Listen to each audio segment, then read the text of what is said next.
Hey guys, I'm Riya, a junior at Singapore American School, and welcome to my podcast, Shadows of Progress. I'm passionate about exploring how technology and innovation shape the world we live in, not just the bright side we celebrate, but also the hidden costs we often overlook. In this podcast, we'll dive into some stories where progress brings both opportunities and challenges, asking who benefits, who might be left behind, and what can we all do about this. In this episode on algorithmic bias, I'm joined by someone I had the privilege of working under, Anish Mehta, founder of Animeta, a platform that uses AI to help digital creators monetize and scale. But as I learned during my internship, algorithms don't always amplify. Sometimes they silently curate. First of all, Riya, thank you so much for inviting me for the podcast. And the subject for the podcast with algorithm bias is a subject which very few people have touched upon in this media world and in this digital world. Let's jump right in. Animeta is doing fascinating work helping creators grow, especially in the long tail. But when we say creator economy, who is that really serving? And what gaps did you see that made you want to build Animeta? The idea of Animeta was born. Basically, as a professional, I was a producer of content. And when I used to produce content, it was closely a group of people who are professionals who used to create content with broadcasters, with OTT platforms, with feature films. But post COVID and post social media platforms coming in, the real democratization of content creation happened. And majorly Google's YouTube, Meta's Facebook, and Meta's Instagram. These are the three social media platforms which actually allowed lot of creators to create their own content and create their own platform. And Okay. the idea of creating Animat came from there, where millions of social media creators were there and they were looking to make this as a professional livelihood. The way on demand economy is there, like you saw in transportation with Uber, you saw in food tech companies with a lot of quick commerce apps where on demand on mobile services started. Similarly, we created a platform called Animeta Brand Star platform, which was basically giving opportunity to brands to discover and surface lot of social media creators Yeah. which they would never discover. At the same time, it also gave lot of opportunities for first time social media creators to earn money from brands. That was the gap which I thought is needed. It was a fairly successful model in Western countries, but specifically in Asia, this was the need of hour, and that's how we created the platform. And we have brands like Amazon, Starbucks, Titan, a lot of Indian companies, a lot of Yeah. FMCG, HUL as a part of our brands. So, as you've mentioned, social media promised to democratize storytelling, but we've seen how algorithms also suppress or amplify certain narratives, especially from underrepresented regions or communities. In your previous position as the CEO of a content company who scaled Indian content globally, how do we ensure that the regional authenticity isn't lost to algorithmic preference? Creating content in this digital age is like a double-edged sword. We say that a social media creator is creating their own niche, own followers, own army of audience. At the same time, to go global, they need content to be created which is much more universal. So it's a double-edged sword. It depends upon the creator what they want to create and eventually where they are getting success and building out of. As far as platforms are concerned, platforms are fairly giving chance to new creators, but it is upon social media creators to think what kind of content creation they have to do, whether they want to create really local content or they want to create much more universal content. Okay, yeah. So, one thing I noticed as an intern was how the YouTube algorithm often favored urban English speaking creators, even though Animeta was onboarding so many voices from tier 2 and tier 3 cities. Do you think this is an algorithm issue, a brand preference, or something deeper about how the digital platforms are built? Yeah, I'll tell you, this is a topic which we can discuss for hours. It touches upon two things. A, you're talking about algorithm bias. So now we have to first go two steps behind and understand that, say, for example, a country like India. So Yeah. all the social media platforms which India has is majorly global companies. So global companies has their universal style of working and universal style of algorithms, which comes to India. India in itself is a very unique country, which is like an amalgamation, and it's like United States of India. There are so many states, so many languages, so many culture.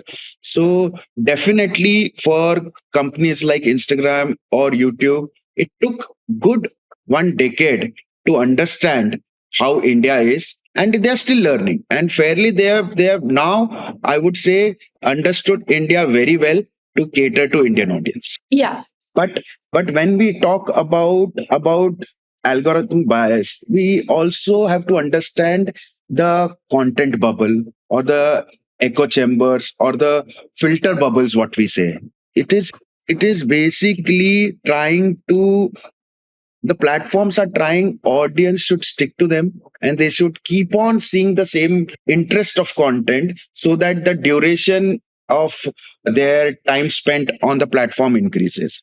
Similarly, obviously, with their business objectives, they have reasons to increase their time spent where the advertisement increases. And we have seen in this scenario creators also creating sensationalized news, clickbaits, and lot of fake news. So the responsibility of platform to censor it and creators to handle it is an ongoing battle, and a lot of governments have been trying to do this all over the world, but this is something which is right now beyond repairable. That's how I see. Okay. You're saying that currently the algorithm issue is gone very deep and like not repairable at the moment. Yeah, absolutely. I'll tell you a smaller example, like TikTok. TikTok in China would showcase lot of useful educational content to the teenagers and youth. Same Yeah. platform which is running in US or in other part of the world would show lot of dumb entertainment content. So this kind of geopolitical discrimination and manipulation is seen, and this is a fact which we have seen. And also in this scenario, what happens is lot of fake news, fake brand building exercise happens, and which is, it goes to a subconscious level of audience. It is very difficult to explain the layers after layers which this multinational corporations are working on. I think the same tension that you're discussing is what I've been obsessed with because the progress is feeling inclusive, but it seems that the systems powering it might still be exclusionary. So the hard question is, do you think that algorithm led growth can ever truly be democratic? Riya, if we go 4 steps behind and see that a content creators today has power of sharing their voice, in that way, I would say it is like a boon for any person who has his mobile and can create content and can share the voice. So that way, definitely you have seen from Twitter to Facebook to YouTube to Instagram that the democratization of voice has happened.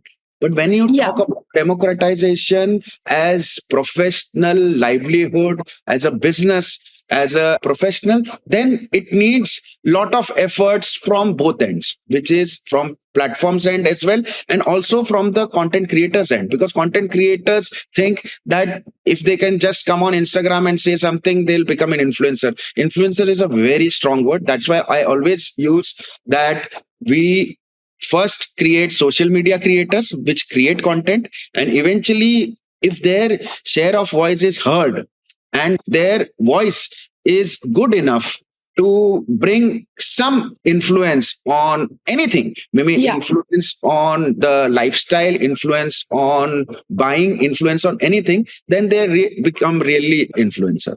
So algorithm bias is there. I'll give you a small example where Instagram was doing very well in India when TikTok was banned, and YouTube thought that they want to bring short form creation as YouTube Shorts in India.